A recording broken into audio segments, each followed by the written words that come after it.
Hey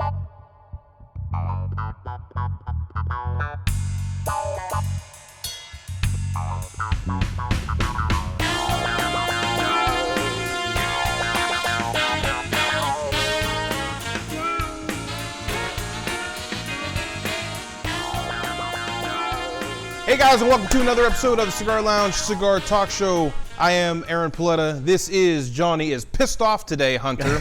And we're actually refilming because we fucked up yesterday. I don't know how it happened, but when I went from here to where Evan is sitting, I muted my pack. So the entire show, you can't hear shit. You can hear him, but you can't hear me. Which is surprising because I don't talk very loud. Yeah, it's normally the other way around. So we're here to redo, only smoking something a little bit different because he's got a big one over there, which you didn't smoke yesterday. What did you smoke yesterday? I smoked that Alec Bradley the Tempest Nicaraguan, yeah. And first third of it was great, and then it just pissed me off from going out, shitty burn line, clogging up. Tasted great, but so that gets me back to what I've been saying for a long time about Alec Bradley and why I've cut them off. Just, dude, piss poor rolling quality of your cigar. Like, you really need, Alan, Ruben, you need to get down there and check your people. Or you need to get new managers at your factory because they are not doing quality checks. I mean, they're just absolutely horrible. I mean, every Alec Bradley that I've had, and I buy them by the box. I don't just buy them solo. I buy them by the box. Out of a box of 20, you maybe get 6 that are just terrible. Clogged, yeah. Like the blend doesn't quite taste right. That's damn near 50-50, you know what I mean? You pick up one, you pretty much can guarantee the next one you grab is going to be shit. That's about what it comes down to. But the thing is they taste great. Like the first third of that cigar was perfect. It burned good, I had perfect draw, it tasted amazing. And then as soon as I got into the second third, it went to shit. And by the time I got through that second third, I toasted the shit out of it trying to get it smoking, and then I couldn't finish it because it was burnt. Ended up getting burned because you burned it trying to get it lit. It's bullshit. Retrain your people. Quality checks, please. I mean, quality. We spend good money. I mean, your clientele. We are your clientele. We spend good money on your cigars, especially someone like me who buys boxes and boxes and boxes of cigars. I mean, you know how many humidors I have. Yeah. I talk about it all the time. He's got a wall of humidors. Literally. And I don't have time to be wasting money and putting bullshit into my humidors, especially when I really do love your product. So anyway, not to keep bashing, I'm going to smoke the Padron 1964 anniversary, which went number 1, by the way. That's not why I bought them. Actually, I bought them before they went number 1. I just now deciding to... Weren't they on back order for like 6 months? Yeah. Padron hasn't been sending out too many boxes according to my guy. And I don't know if it's because they're behind, but the one thing I can tell you, like Padron, like Fuente, is if the tobacco ain't ready, it ain't ready. Well, I can say I have not had a clogged Padron. Never. I've never had a clogged Padron. One time I had a clogged Opus, Fuente Opus. Yeah. And I was able to relieve that clog. Thankfully, it was down close to the foot, so just a couple of jabs at it with my dagger, and I was good to go. But I've never, out of the hundreds of Padrones that I have smoked, never had a clogged one. And Mr. K, same way. Which, by the way, Mr. K agreed to do an episode. Nice. So I think because we were actually joking about it, we were gonna have the editing team put a pixelated face over top him because he's so mysterious. We always talk about him. Yep. But he's never here. So we'll see. But he's down in Florida right now. Just bought a new home actually. And then the last time I talked to him, he said he was going down to find one. So he texted me about 2 days ago and said he found one. Contracts are started right outside of Sarasota, which is where I want to be with all the old people and no kids, because fuck kids. That's just what it is for me. Anyway, let's. You want to get to? I want to smoke, dude. Yeah. And you've already had a rough morning, so I'm pretty sure you want to smoke too. I'm ready to smoke. You ready to smoke? I brought the Asylum 13 70 gauge by 7. The 7x7 Ogre. The Ogre. Let's light up.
close to perfection as you can get, because he, like myself, doesn't agree that perfection can be reached.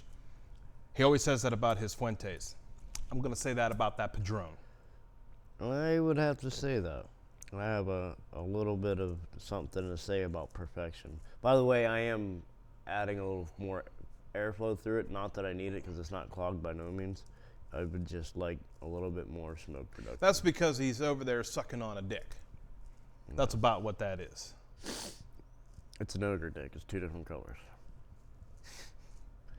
You know, it's a good thing we're not on cable or anything like that.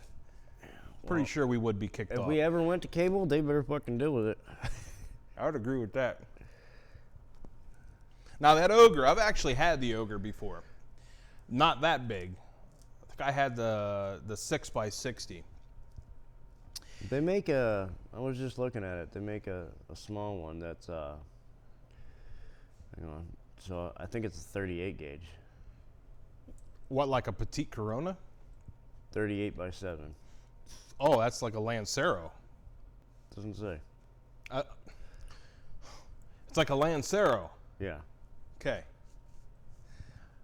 You know, the thing that drives me crazy when they make these, and we talked about it before, was what that big 9x90, that forearm. That April Fool's, it was supposed to be a joke, but then everybody wanted it, so they made it. Okay, here's my question. How do you, first off, how do you smoke something that big? Okay? You have to be the size of Shaq. I mean, the dude's huge. Okay. Can you imagine him smoking like a 38? Could you imagine him smoking one of these? This is a 6x52. Okay, so like... And look how big it is in my hand. So a 70 gauge or an 80 gauge in his hand... Looks normal. Looks normal. Whoa, whoa, whoa, whoa, whoa, whoa. That ain't yours. Well, I might need it again. Amazon. You're smoking a fucking Padron. You ain't gonna need it. Yeah, but you ain't gonna be walking away with it. I know how you are with lighters too. Hence my lighter that you stole from me. Just regifting. But I didn't give it to you. You did. You took it. You handed it to me. To use. And I'm still using it. The only reason I haven't said nothing or wanted it back is because it fits perfectly in that case. Do you see that? I saw that. That's one of the things I love about Asylums. I'll tell you one thing I hate about AVOs. That's too much glue. They take the binder with it. Yeah. You know, well, hold on, I got to go back. This is what happened when I had Greg on here. I get bounce around a lot. One, how do you smoke something that big? And two, is there any flavor in it? I've yet to actually try it. But the bigger the cigars are, it tends to be the less flavor that you have. That's not always true, but sometimes. It's a lighter flavor, but there's still a good bit of flavor in here. And honestly, I can pull the notes out easier. Like and a big one? Yeah, it's lemony. It's very smooth. Lemony, huh? It's got a good, like a smoked flavor. A light smoked flavor. What you mean, like smoke, like a smoker's smoke? Oh, like a smoker. Like toast that was smoked. You know, the lemon, is it lemon or is it lemongrass? Because when I smoked the 6x60 Ogre, I got lemongrass, and I think that's because you got the Candela. Yeah, this is leaf probably. on there. I would have to say it's more of a lemongrass because you can taste the green. Yeah, that would be from the Candela. And that's one of the reasons I absolutely love when they infuse Candela into some of these cigars. Now, I've had a cigar before that was nothing but Candela, and it was just too much. It was overpowering, like too much grass flavor, and I was not a fan of it. The more you say grass, the more I taste fresh cut grass. Forgive me, I'm trying oat milk. Or I shouldn't call it milk because it doesn't come from a tip. Oat water. I'm getting old. When you get old, you got to start changing things. And you know the gut issues I went through in 2020. I'm not sure I like that coffee now. Oat water in it. But no, that Candela, it does give off those grass notes. There was a cigar. What the hell was it? Evan, what was it? The 99, right? The Rocky Patel $99. He smoked it up at the country club with me yesterday. Straight pencil shavings. Straight pencil shavings. Like you're a kid. We all know. Sharpen your pencil. We all Pencil know. shavings. Hey, Evan, were you one of them kids that would fucking take to your eraser and erase real big and then sniff it? I don't know why, but that made me think about that. What school did you go to? All of them. At least most of them around here. When I was in school, we used to huff rubber cement. Or Sharpies. Everybody did. Especially Sharpies. the flavored Sharpies. Yeah. Special note though, those don't taste like they smell. No, they don't. They smell like banana, but they taste like shit. I'm just saying, stay away from those. We don't encourage that.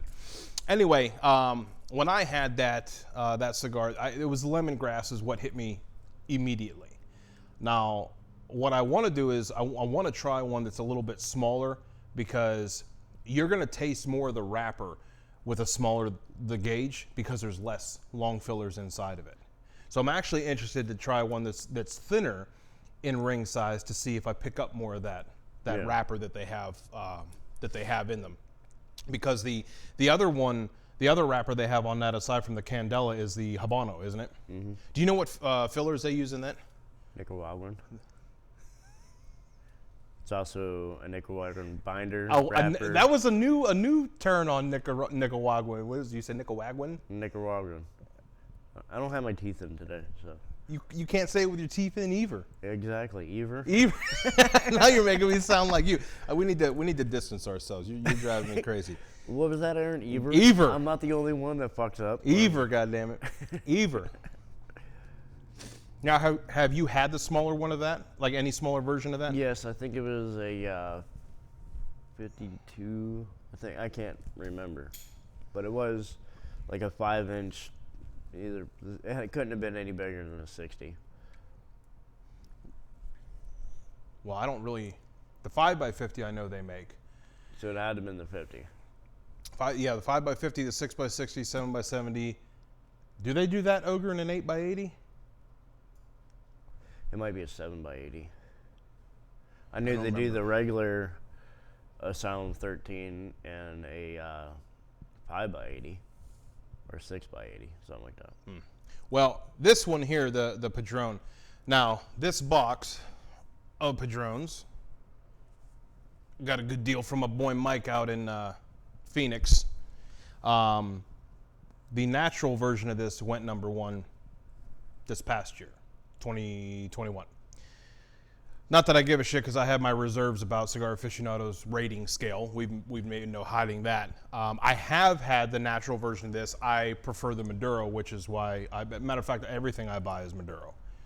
I don't really care to collect #1s. That doesn't bother me one bit. I actually bought these before the natural version was named #1. So these have a bit of age on it.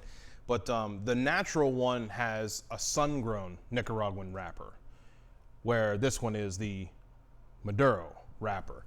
All Nicaraguan long fillers. You really can't get anything, like any other information out of it. Like what region they come from, because Padron, like Fuente, is normally pretty secretive of their blends. And you just can't even get where they come from, for the most part. And I don't know anybody who's in there that can even tell me where this I just have to assume it's all Nicaraguan. I am a fan, huge fan of Nicaraguan. If I could, I'd smoke a Nicaraguan cigar every day. But you'll kind of get bored of them. Yeah. It's nice to switch it up every once in a while. I'm surprised you didn't bring that torchbearer with you. No, I have 2 of them now. And Really? Do you? well, you have one of them. Exactly. You got a barter for that. I already did. Well, you didn't take it, so it doesn't count. Torchbearer, I think, is the Opus Torchbearer. I think is a very underrated Opus. It's not the best Opus I've ever had, but It's one of my favorites. I'm gonna have to smoke the 20th again because the first time I smoked it, I didn't like it. The 20th anniversary Opus, yes, that's Dude, what I'm talking about. I didn't like it the first time. My jaw dropped when he said he didn't like it. In my opinion, my professional opinion, the Opus 20th is the best one in that fleet of cigars, of Opuses. And I've had almost all of them. Hell, I even have the charity box collection that has the rare Opuses inside of it. And some of those were just beyond tasty. And they were year marked too. Like I had one that was a torchbearer, and I think it had a 2017 tag on it. Actually, you know what? Oh, look at that. I have an Opus in here. This is out of the charity box. This is the Opus Lost City. You smoked one of them before? No. But I will, and I'll report back. I already did an Opus in this season, so I'm not going to do another Opus. But then again, I've done a Padron too. Maybe I will smoke it. For our last episode of this season, I'll smoke it on there. Did you smoke that acid I gave you? Not yet. I still have. Somebody actually gave me an acid. I thought it was a joke, but they were dead serious. Like, here, try this. Oh yeah, sure, take it. I was getting ready to throw that. Yeah, exactly. Nasty. Yeah, nasty. Evan chimes in on the TV. Who's that fucking guy with you? So my dad made one of these out of plaster when we all lived in Las Vegas, and I have it at my house. And of all the moves that I did, so from apartment to apartment out there to the final house that my wife and I had, all the way back here, 2,200 miles, that thing did not crack or break once. And I'm afraid to move it again because I put a fresh coat of paint on it every year. So I bought another one. Well, I should say the team bought another one, spent my money, but bought another one. So my dad named the other one Caesar. This is Miguel, and he's enjoying his cigar. And we got our boy, Carlito, next to him. Anyway, what are you getting out of that?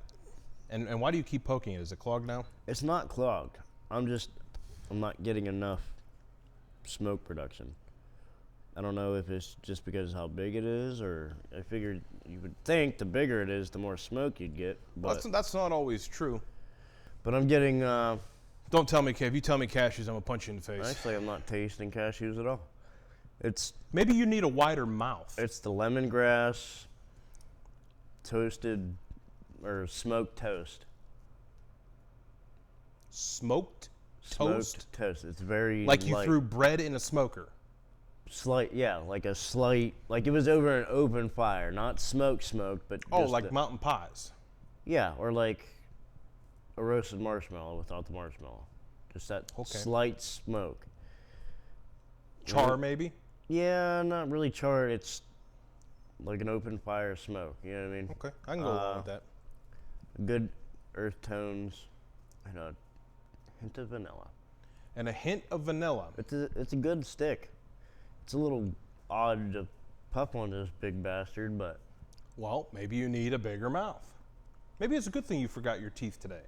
yeah, I'm You can gum the hell out of it a little bit more. Oh, side note, I didn't get any answers. Now, I'm sure you watched the episode that I had special guest on, Greg, right? Not yet. Okay. On there, he asked something to Alec Cuevas very specifically about when he's doing his blends, does he smoke each one of them in between? I didn't want to answer because I didn't know. I'm going to assume yes. I have not heard back from Alec about it, but how else would you know what the blend tastes like? So I'm going to assume that he does, because he said out of all 14, I believe, and I'd have to reference my book, which I'll do. I'm pretty sure you said they did 14 blends, and the 10th blend is the one that they actually chose. 14 blends, they chose blend number 10. Ooh, here's one. The Perla Del Mar by J.C. Newman. Now, normally I don't smoke J.C. Newmans. I think the last J.C. Newman I smoked aside from this one was that American, and I had to smoke that 3 times to actually like it. Those are definitely a cigar that needs to age out a little bit before you smoke it. So I tried this one the other day, the Corojo, because I'd never seen it in George's Place, and I decided I was going to grab it, right? So, do you know what Perla Del Mar means? It means Pearl of the Sea. Pearl of the Sea, it is not. And it could be the Corojo wrapper. I've had a few Corojos. I can't say I was a huge fan of them, but this thing it did not smoke well. It canoed like the entire time, no matter how much I corrected it. And the flavor just tasted musty. It was an odd stick. It was an odd stick. I'm probably gonna get one more to try it because I like to do 2 or 3, but that first one just did not impress me at all. Were you at least able to smoke the whole thing? Oh yeah, I smoked it all the way down to the nub. Well, then it ain't that bad because there's cigars that we put out. Yeah, first season, and I do remember those. I've only had 2 cigars that I've put out. I've put 2 cigars out that I didn't finish. One was on the show, or you mean just in general? In general. Because one was on the show. Yeah, one was on the show. That was at Partagas 18, whatever it was. Yeah. And we almost put that the Monty by Monte Cristo out. That thing was spicy. And it's the crazy spice that I don't like. And I think I was smoking a punch. Oh, dude, I had the punch signature. I got about 4 puffs into that thing and thought I was going to vomit. It was so spicy, I thought I was going to vomit.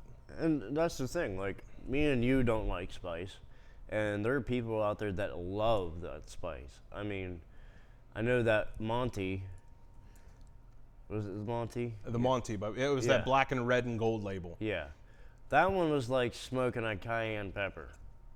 It was bad. Like, it was 100% bad.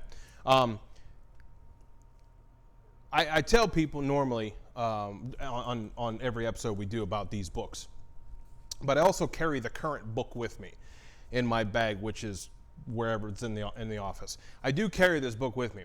You wouldn't believe how many people, when I'm actually out somewhere, they will ask me to see the book. Like, it's just a book. So, if you ever want to see these books, I'll show you. You run into me, I'll show you the most current one. But I recommend that anybody who's into cigars like I am, and there's a lot of people, a lot of brothers and sisters of the Leaf, COVID. There's a lot of them that truly do care about the cigars and cigar industry. And I'm going to tell you right now that I've found it's easier to document. And let me rephrase that. I don't want to say document. It's not easy to document. It's actually a royal pain in the ass to do this. It's better in the long run to have jotted down everything you got on that first cigar that you smoke. Because, I always go through and I smoke 1 or 2 more after the fact. But these things are phenomenal to actually refer back to, because you could look at a cigar and go, "Have you ever tried this?" "Oh yeah, I've had that one before." "What'd you think of it?" "I don't remember." Like, do you know how many thousands of cigars I've smoked? I could not tell you. So I refer back to my book. So I recommend, if you actually have the patience to get in these, and you tried once, actually you both did. Then you tried before too, right? I think I got about 7 cigars in the thing, and then I'm like, when I sit and smoke a cigar, I just want to enjoy it, and trying to pull the notes out, write down what I think, and took away from my moment and with my cigar. So that is a downside to keeping the book. And matter of fact, the one of the pictures on the wall there, and Evan, we're going to have to get a snapshot of that. It's the Sahakians. I'm pretty sure that's how I pronounce your last name. If I'm butchering it, I do apologize. But Edward and Eddie Sahakian, they're over in London, and they have the lounge Davidoff in London, or Davidoff of London, and then they opened their own in a hotel. They were approached by a hotel, and I can't remember what hotel it is, to put their own lounge in it. So it is the Edward Sahakian Lounge, and just classy. I saw a video of this lounge, absolutely classy. Matter of fact, seeing how the team set this up, I think they were watching it too, because they had some really nice black and whites on the back wall. And if I can remember what episode it is, I'll have them put that on the screen in the edit. So, and actually it was by a guy named Kirby Allison, who I'm gonna tell you right now, you need to start watching some of his videos. You too. Maybe it'll help class your life up a bit. This guy shows you. I'm as classy as I ever. You are. I mean, you are a classy broad. I do enjoy being around you. But the way he explains luxury, and the way Eddie Sahakian explains like lighting a cigar, he calls it a ritual, and it takes 3-4 minutes to light a cigar, because he will take his time with matches, or he'll literally hold his soft flame lighter and just roll it and toast it. He's like, you go through a lot of gas doing this. But when he takes that first hit, it's just heaven. So they talk about, especially Kirby Allison, I watched this one episode a couple days ago of him showing you how to do a luxury shave. It's not something as guys we don't really think about too much. Like I have my Schick Quattro that I've had for like 12 years now. I can't believe I can still get blades for it. It's just the only one that I found that can actually shave and feel nice. He talks about, you know, taking the brush and doing his chin, and it just makes it look so ritualistic.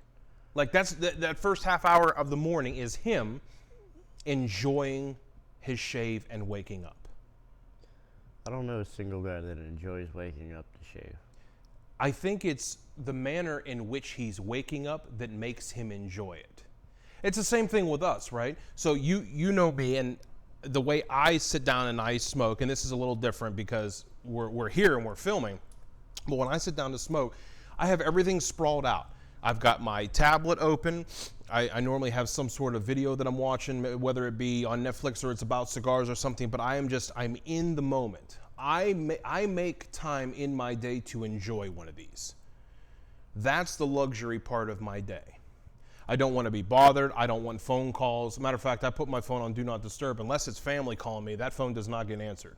And you know that, because what's my rule in the Oasis when we smoke? Silence them phones. Silence the phones, because we are in the moment. We are enjoying ourselves. But anyway, so the Sahakians talk about that. And Kirby Allison is notorious for talking about that, where you actually have to take time. So if you have a chance, go over to his page and watch some of his videos. I mean, I've learned a lot just by watching some of his stuff and listening to both the Sahakians speak. But anyway, I haven't said what I've been tasting in this, so let me get that right now. You know, like any Padron. Leather shoe. Dirty shoe. Not dirty. You in the dirty shoe. Now, you threw Mr. K with that. Like, why is he tasting a dirty shoe? I don't know. It's Johnny. Well, same guy who can't say Nicaragua. Nicaragua. There it is. Bowl of nuts, like at a bar. You get the mixed nuts. Like I'm tasting mixed nuts. A nice earthy. No cashews, no solo cashews, part of a nut mix, yes. Definitely have the leather, and I think the leather is pretty big in Nicaraguan tobacco. There is a slight spice in this, though, that I didn't get with any of the other 64s that I've smoked. There's a slight hint of like mild red pepper. Not enough to make me want to put it out, but like I can feel it. There's just a little bit in there. Dried figs, a little bit of dried figs in this. Some dried berries are in here. This thing, I absolutely love these things. And I have to tell you, between this and the 1926, which I believe Mr. K, he puts them in this order. He says if he can't get the 50th, he'll get the 1926. If he can't get the 1926, he gets the 1964. If he can't get the 1964, he don't smoke Padron. That's just how he is. I can't say that I'm that much of a stickler on it. I enjoy the 64 for what it is. I enjoy the 26 for what it is, and I'm too broke to afford the 50th. So I don't smoke those at all. Because I believe you had to be a part of that original, like you had to buy the 50 cigars and the humidor at $50 a piece. Yep. Nope. And pretty sure my wife would kill me if I spent that kind of money on a box of cigars. That's a hell of an ash you have. And it's not ready. It's not ready. You know, it's actually good to keep the ash on as long as you can. Yep. Because it keeps it hot. Keeps not like scorching hot, but it keeps it burning. Mm-hmm. It's burning pretty well. And some of the corrections I've done weren't really needed. And I'm actually surprised how well it's actually burning. Well, it's better to correct the cigar early on than to let it get out of control, and then you're correcting a good half inch of it. Problem is, I wear dark clothes, and ash is notorious for messing my clothes up. Yeah. So I don't let them get that far. Well, I've tried to drop it off a couple times. Oh, there it goes. And you heard it hit the ashtray. Yep. And hold that up to one of these cameras. Yours is actually burning too hot, which would explain why you're not getting a lot of production. Yep. That cone right there, as I learned in my Cigar Sommelier certification course, is, oh, don't do that. What are you doing, Jesus? That's burning too hot. So what I would advise to you right now is to take your dagger and run a hole into the center of that and let the oxygen get into it. You're smoking that too fast is what you're doing. Impatience. Yep. And just let it burn a little bit. All right, let that burn a little bit more. What you want is a nice flat. That's what you want it to do. I'm not smoking it too fast. It's not burning too hot. Now, on a side note, I did do that episode with special guest, which we talked about, because this fool is not always available. I'm a busy guy. Sure. Well, you know I'm fucking always doing something. Yeah, I do know that. But we decided that on this show, what we're going to do is when he can't come, we're going to open it up to special guests. And even if he can be here, and we have a special guest, you'll hear him on the mic rather than on the screen, or on screen itself. So there's a guy, you know him. There's a guy, because he's a guy. That guy. He's a member of 810, and I have been trying 2 seasons now to get this fool on here. Brother Kyle Tonks has decided he's finally going to come on here, onto this show. And a matter of fact, we will be down here at 10 a.m. tomorrow filming his episode, which will not release tomorrow at 10 a.m., but we are filming it tomorrow at 10 a.m.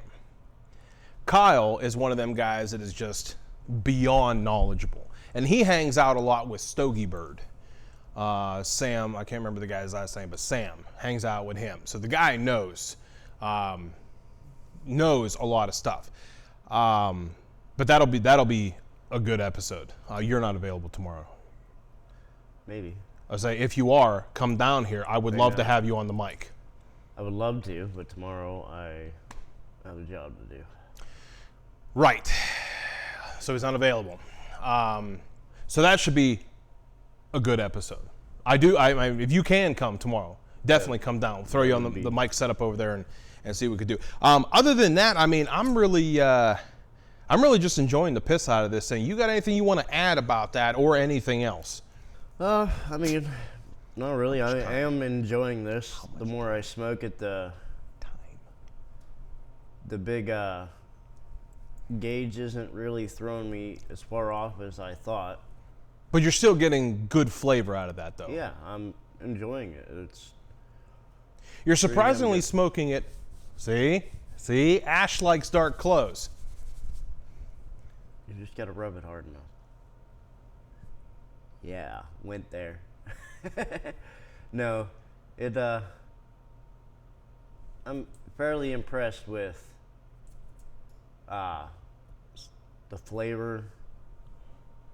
For the flavor in general, the flavor as big as it is. As big as it is, because we have talked about the bigger gauges to us seem to lose their flavor, to me anyway, and obviously you. But I'm kind of speechless on this Ogre, because it's actually pretty good, and I probably will smoke it again in this gauge. But other than that, Cigar Aficionado gave this cigar an 88. Really? Yeah. Really? Yeah. What about some of the others? Like, because there's Cigar Snob a magazine has become pretty big. I mean, if you don't have it now, it's no big deal. But I also have the Straight Jacket, and I will be smoking that on the show probably soon. I can bring that up right now. Bam. The one thing about Cigar Aficionado magazine and how they do their testing is something that I do actually enjoy, because it takes away any bias that you could form. Because when they give the cigars to their testers, they take the bands off and they put white bands with numbers on them. So you're smoking it for flavor, the size, the look, the feel. You're actually smoking it for what it is rather than what's on the thing. Who it's from. The Asylum Straight Jacket Turo got a 90. The what? Turo? Turo. Toro. Whatever. Anyway, it got a 90, and that is the 6x54. But anyway, other than that, this thing is smoking fantastic, just like any other Padron I've ever had. Next episode will be with our special guest, Kyle Tonks. We will see what information he has to share with us, because you know that man knows about cigars. Need like 3-4 episodes for Kyle to be here for sure. Like repeats? Yeah, because he's got so much knowledge that one episode isn't going to cover what he knows about cigars. It would be a very, very, very long episode. Yes.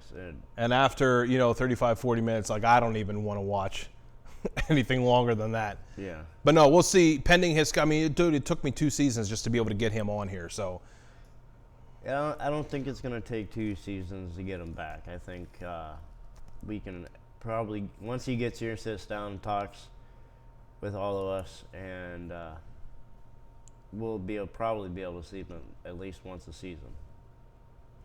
Well, let's hope so. Yeah. Anyway, I ain't got nothing further aside from Kyle's coming on next episode. You have anything you want to close out with? Nope. Enjoy your smoke. Yes. We will see you guys next time.